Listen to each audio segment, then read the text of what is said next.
Radio Publique Africaine.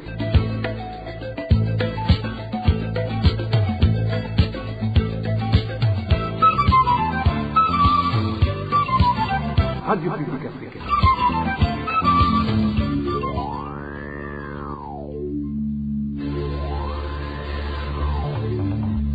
C'est le moment de suivre le journal parlé en français. À la présentation, Nadège Ilakose. Nous sommes jeudi 30 juillet 2026. Bienvenue, chers auditeurs, au journal de la radio publique africaine, dont voici le sommaire. Célébration ce 30 juillet de la journée internationale de la lutte contre la traite des êtres humains. De nombreux cas sont signalés au Burundi, selon l'Organisation nationale de lutte contre la traite des personnes, ONLCT, qui appelle les parents et les autorités administratives à renforcer la vigilance, surtout en cette période de grandes vacances.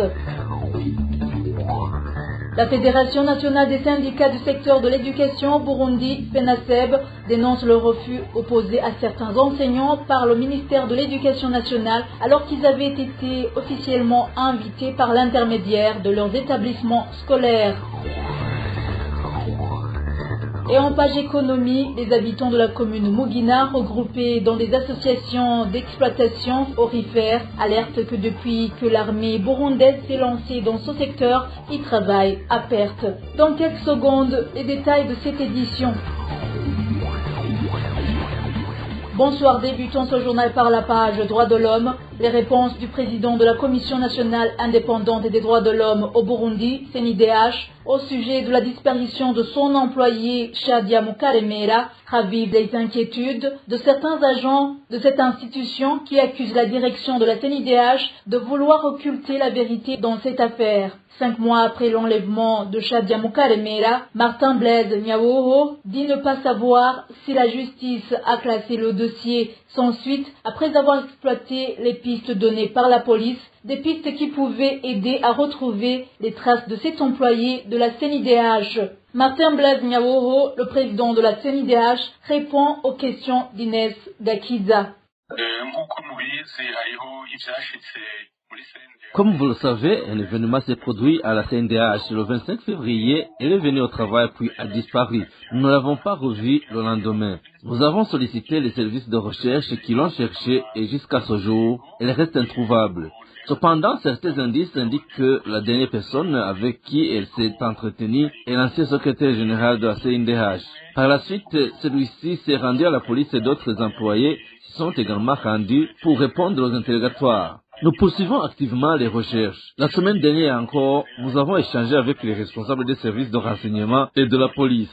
Nous sommes convenus de continuer les recherches et que dès que nous aurions de nouvelles informations, nous rouvririons ce dossier bien qu'il ait été suspendu.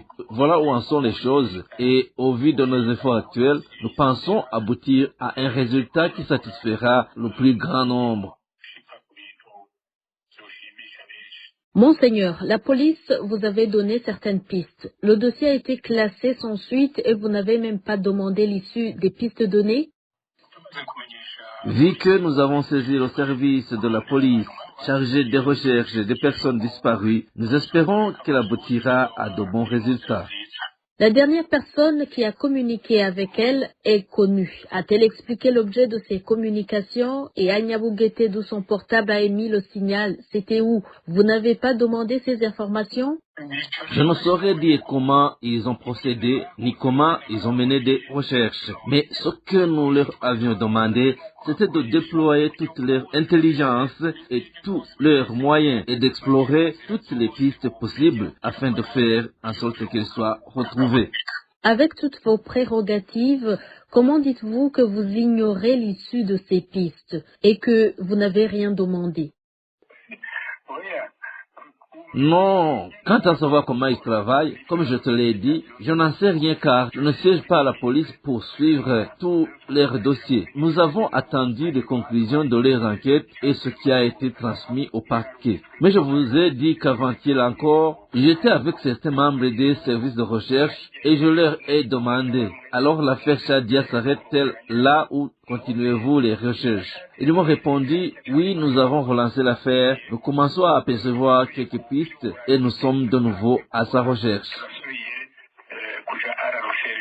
Je demande ce qu'il en est de ces deux pistes existantes. La dernière personne avec qui elle a parlé est présente dans le pays. Chaque fois qu'ils auront besoin d'elle, ils la convoqueront pour qu'elle leur donne des explications. Pour dire que jusque-là, elle n'a pas encore été interrogée sur ses communications où elle a pu convaincre la justice. Il faut consulter le dossier au niveau de la justice pour voir ce qu'elle leur a transmis. Vous n'en savez rien alors qu'il s'agit de votre employé? Je sais que vous avez tout le dossier. Nous disposons des éléments transmis par le parquet général, mais nous n'avons pas les procès-verbaux d'audition du secrétaire général. Ce dont nous disposons, c'est ce que nous avons mentionné. J'ai la décision du substitut. Nulle part n'est mentionné un quelconque interrogatoire sur ces communications, ni des enquêtes menées à Niabouguété. Vous dites que vous n'avez pas l'interrogatoire détaillé de Madame Chantal, alors que vous avez les prérogatives de le demander. Êtes-vous satisfait que le dossier ait été classé sans suite, alors que les pistes données n'ont pas été exploitées? Merci pour cette question et de nous l'avoir rappelé. Il faut toutefois saluer ce que nous avons déjà accompli. Attendons qu'un résultat finisse par émerger afin que nous sachions exactement ce qui découle de toutes ces agitations et de ces incompréhensions pour que toute la lumière soit faite. La piste de Niabouguété a-t-elle été exploitée ou non? Nous allons mener une enquête approfondie pour savoir s'ils ont opéré à cet endroit ou non. Nous allons procéder à des vérifications plus approfondies. Merci. Le monde célèbre ce 30 juillet la journée internationale de la lutte contre la traite des êtres humains. Instituée par les Nations Unies en 2013, cette journée vise à sensibiliser l'opinion publique à ce crime qui prive chaque année des millions de femmes, d'hommes et d'enfants de leur liberté et de leur dignité. Cette journée arrive au moment où de nombreux cas d'exploitation continuent d'être signalés au Burundi. Les principales victimes sont les jeunes et les femmes. Le point avec David-Claude Mbananayo. Au Burundi, malgré les efforts du gouvernement, la traite des êtres humains reste une réalité préoccupante. Des femmes, des hommes et des enfants continuent d'être victimes de réseaux de trafic, aussi bien à l'intérieur du pays qu'à l'étranger. La traite des êtres humains prend plusieurs formes au Burundi. Des cas les plus fréquents concernent le travail forcé, notamment celui des enfants, dans les travaux domestiques, l'agriculture, les mines ou encore le petit commerce. Des jeunes femmes sont également recrutées sous de fausses promesses d'emploi avant d'être exploitées, surtout dans certains pays du Moyen-Orient. La pauvreté, le chômage et le manque d'information figurent parmi les principaux facteurs qui favorisent ce fléau. Les trafiquants profitent de la vulnérabilité des populations en leur promettant de meilleures conditions de vie ou des emplois bien rémunérés. Face à cette situation, les autorités burundaises ont renforcé le cadre juridique et intensifié les enquêtes ainsi que les poursuites contre les trafiquants.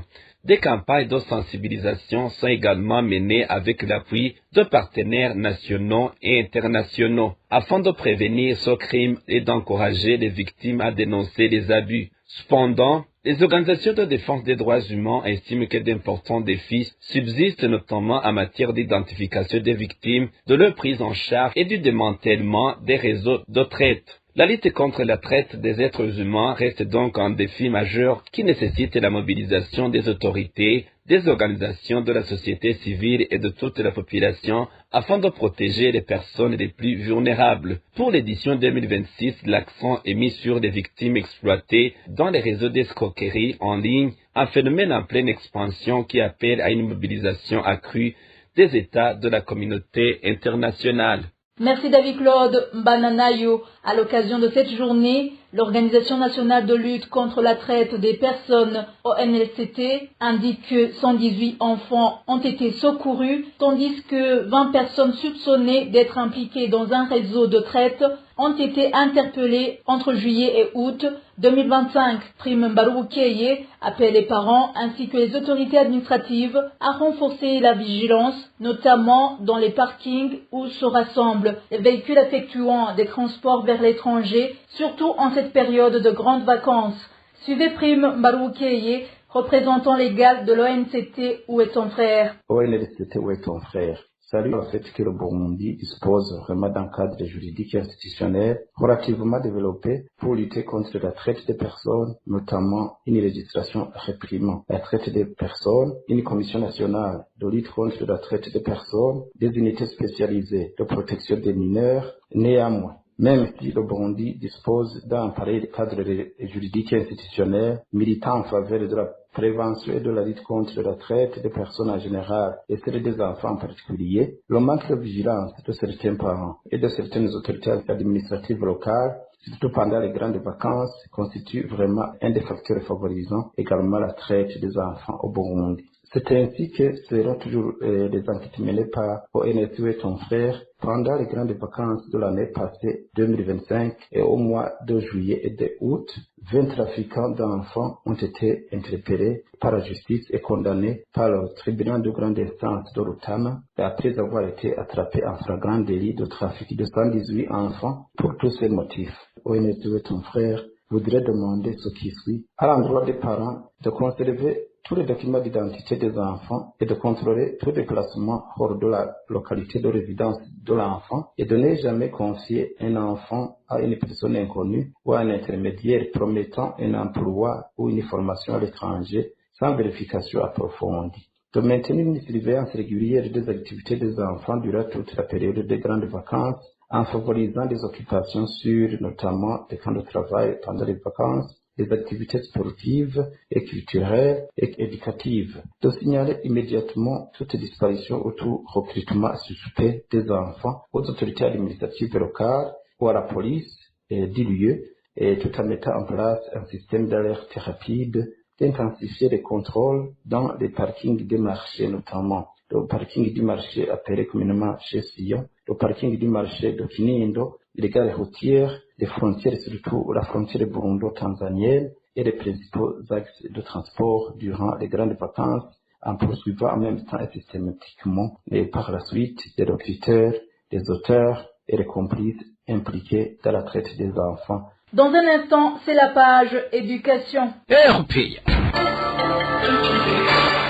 Le refus opposé à certains enseignants pourtant sélectionnés pour suivre une formation de perfectionnement est une preuve que le ministère de l'Éducation nationale ne se soucie pas du bien-être de son personnel. Cela ressort du communiqué sorti ce jeudi par la Fédération nationale des syndicats du secteur de l'éducation au Burundi, FENASEB en sigle. Cette fédération dénonce également le fait que ces enseignants aient été empêchés de participer à cette formation alors qu'ils s'étaient déjà rendus sur le lieu prévu et qu'ils avaient aussi été officiellement invités par l'intermédiaire de leurs établissements scolaires. Écoutons Antoine Manouma, président de la FENASEB. Le recyclage sur la pédagogie d'intégration en faveur des enseignants de la section pédagogique est en cours dans les 5 provinces du pays. Il prendra fin samedi 1er août 2026. Ce recyclage a été organisé par le ministère de l'Éducation nationale et de la recherche scientifique avec l'appui du projet Pakabu Iganeza Kibondo. Malheureusement, à l'ouverture des travaux de ce recyclage, certains enseignants ont été refoulés à titre illustratif au centre de formation du lycée Chibitoki où se sont regroupés des enseignants en provenance de différents coins de la province de Bujumbura. Plus de 20 enseignants ont été refoulés. La justification donnée à ces enseignants est leur absence sur la liste des participants. Pourtant, les invitations leur sont parvenues via leur chef d'établissement et ils figurent sur les listes nominatives transmises sur les réseaux sociaux.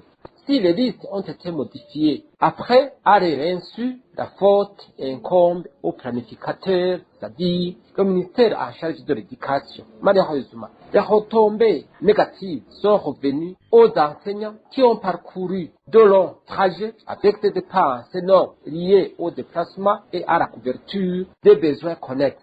On peut donner à titre illustratif les cas d'enseignants qui se sont déplacés des communes Muhuta et Gwibaga vers la commune de Chibitoke et qui sont rentrés bredouilles.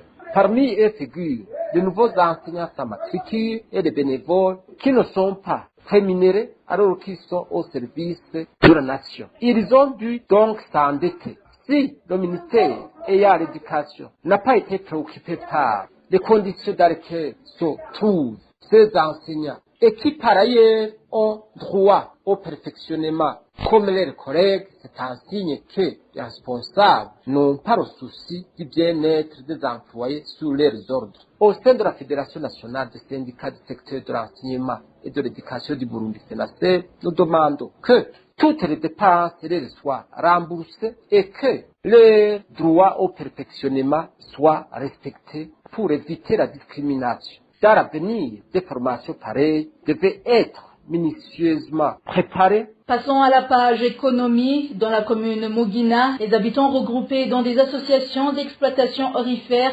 affirment travailler à perte depuis que, fin juin, l'armée burundaise s'est lancée dans ce secteur. Ceux qui vivaient de cette activité préviennent que si la situation ne change pas, ils ne pourront pas rembourser les crédits contractés auprès des banques.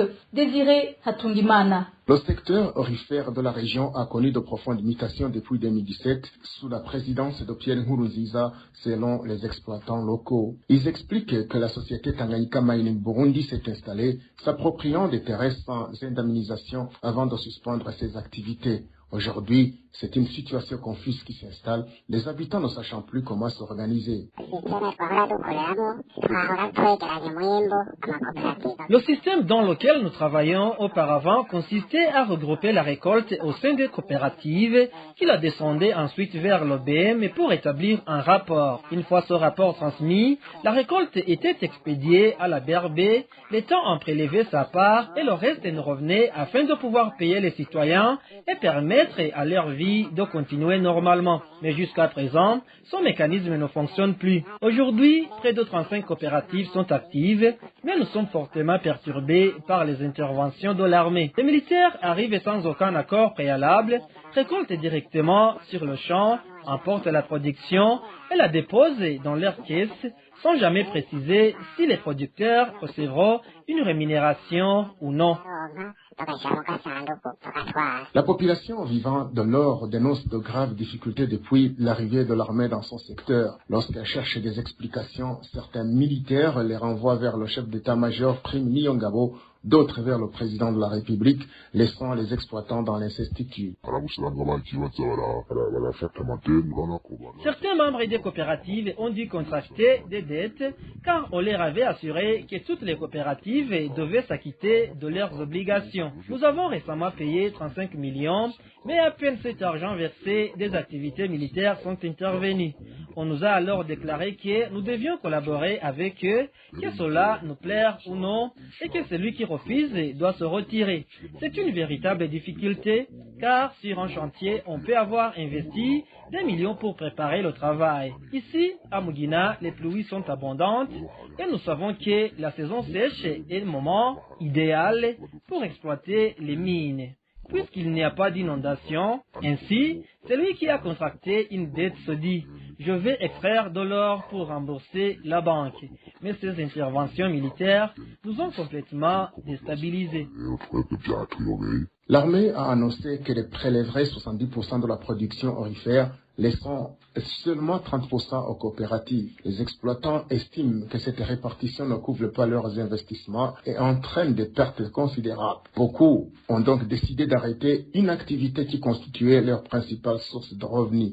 Dans notre édition de demain, nous reviendrons sur les conséquences pour ces coopératives et pour les habitants de Mugina qui vivaient quotidiennement de l'extraction de l'or. Merci Désiré Hatungimana. Et en page société, les habitants de la capitale économique Bujumbura mettent au défi le gouvernement pour concrétiser le projet d'hygiène et d'assainissement au lieu de toujours se contenter des beaux discours. C'est au moment où l'insalubrité devient de plus en plus notoire dans cette ancienne capitale du pays. Reportage de Clovis Nyondima. Le balayage se fait tous les jours aux arrêts-bus, mais les déchets sont stockés tout près des rangées où se trouvent les voyageurs. À part ces arrêts-bus, même les différentes rues sont jonchées de détritus. Ce citadin qui s'est confié à la RPA se dit scandalisé de voir que même les autorités et autres agents de l'État censés donner le bon exemple jettent n'importe où les épluchures et autres plastiques après usage. Comment vouloir une ville propre sans aucune poubelle disponible? Que ce soit l'eau, les boissons énergisantes ou à base de gingembre, les bouteilles sont jetées à même la rue une fois vides. Même les autorités ou les policiers font la même chose. Et au niveau du marché du Kotebu, c'est la catastrophe. Des odeurs nauséabondes qui se dégagent tout le long de l'ancien lycée Saint-Luc font fuir les passants tellement elles sont nauséabondes. Ces déchets éparpillés autour des marchés sont le résultat de la collecte des immondices qui ne se fait plus correctement, faisant ainsi déborder les dépotoirs prévus à cet effet, ce qui indispose, en plus de mettre en danger la vie des passants ou des gens qui travaillent auprès de ces marchés. Il y a des agents payés pour faire la propreté des marchés et ils le font correctement. Mais le problème est que la décharge publique est vite débordée et les déchets s'éparpillent partout. C'est notamment le cas des marchés du Kotebu chez Sion. Tous ces déchets finissent leur course dans les caniveaux puis se mélangent avec les eaux usées au grand désespoir des habitants des alentours.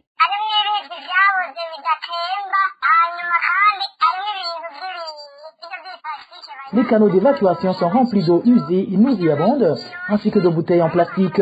Il y a aussi les gens qui ont dirigé les tuyaux qui évacuent les eaux des douches et les matières fécales vers ces rigoles. Et pendant la saison sèche, toutes ces ordures stagnent et dégagent fortement.